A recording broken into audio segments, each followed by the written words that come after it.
I know I've been rather inconsistent with my uploading lately, and there's a reason for that. I've just been really busy in real life. Even now, I've had like a long day. I'm sore, I'm tired, and I've got a little bit of a sunburn going on. So you can tell that I've had an awesome day. But let's get into the gameplay.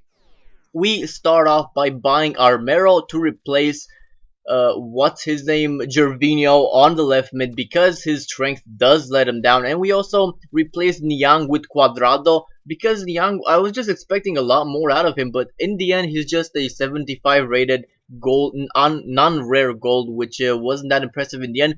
And we also buy Giovinco. The first initial plan for Giovinco was that he would replace Kaká when Kaká is fatigued. However, Giovinco turned out to be a lot more than just a substitute. So let's just get into the games. Um, First opponent, he had a Russian league team. He had Sisse up front and a few other players that I just don't really know. I'm sorry for my ignorance, but I just don't really know the Russian league. All I know is that this guy was a decent player and the Russian league is a very strong side. And Nocerino there with the shot. When you usually get the ball like that, you tend to like overplay it and get inside the box and just you know, try to get a goal. But for some reason, something was telling me to just take the shot outside the box. And this is Ultimate Team, so that is very likely. And Nocerino, I've said this before, but he is proven to be such a good player for me. He's a 78, if I'm not mistaken, a non-rare gold, and he's just very good. And did you see that? Armero got the ball, chest control, and then he lost it, and he didn't even think about trying to get it back for some reason, and I just knew that would result to a goal, because that is scripting at its finest. That is where it's most obvious, because if something little like that goes, doesn't go your way, you should know at least, not always, but you should know that something is being plotted against you, so that's what it was. Scripting is still in the game, but I'm not complaining because it's a lot less transparent than last year. And I had another shot there, and he managed to clear it, though. Ibarbo back to Giovinco. Giovinco inside the box, and Giovinco puts it in his debut. This guy is proven to be very good, and it's no surprise, really, because and I've said this many times before, in the 4-2-3-1, the right one with right mid and left mid anyway, that finally they got it right this year, but in the 4-2-3-1, the cam is your most important player at all times. He gets the most out of the ball. Ibarbo hits the poster and then the rebound doesn't come to my player.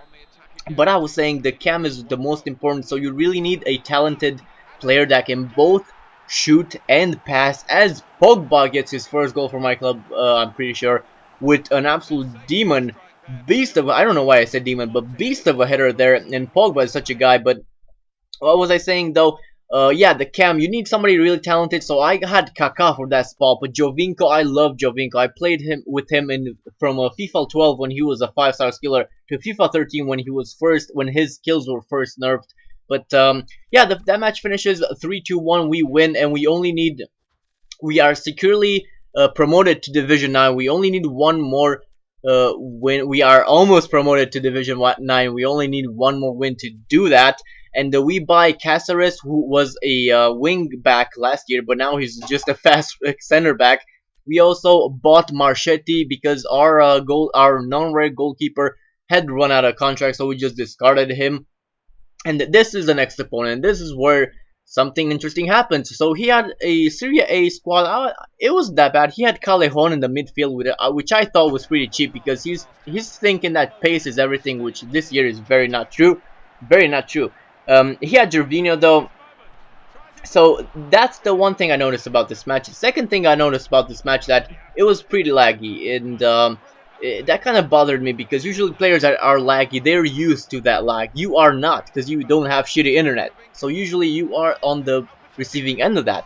However, another thing I noticed about this guy, other than his 91 chemistry, which is fairly odd, I also noticed that his players were on, sorry I just got a comment, that his players were pretty low on fitness. So that only means one thing. Probably a noob. He wasn't that bad of a player though. However, having said that, Giovinco just scored another for me and he does the moonwalk like a boss. Because I just scored, and that was a pretty good goal. It was a very even match. As I was saying, he was probably a noob at Ultimate Team. However, he was not a bad FIFA player.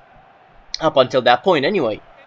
Abate heads it back to Ibarbo. Ibarbo finishes it with a style, and then I do the signature finisher, a celebration, I should say, just for the heck of it. And so 2-0 at this point. I was thinking just to try to get another one because this guy is actually decent. Jovinko gets another goal for this match and the third goal for the club with a really good volley. Halftime stats show an absolute domination. Look at that. Those stats usually you only see at the end of a game when you absolutely dominate the guy. Let alone when it's just halftime. Look at the Cuadrado here. Dribbles past one, past two, and then finishes it on himself. Cuadrado, I do tell him to calm down, but Cuadrado isn't really a finisher. He's really pacey. He has 93 pace, and he's really a really good passer. Pogba gets the ball here, takes a shot from outside the box, finishes it in style. I was gonna talk about Cuadrado because last episode, however, after I scored here, he paused it, and I was gonna be like, certainly my first quitter of Ultimate Team, but however, he just substitutes a player that was low on fitness and then passes me the ball and I score again with the barbell like a boss, like a dig rather.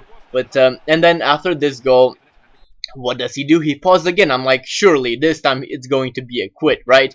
Wrong. He just keeps on playing. Respect for that guy. I never quit anyway, but still respect because a lot of people do.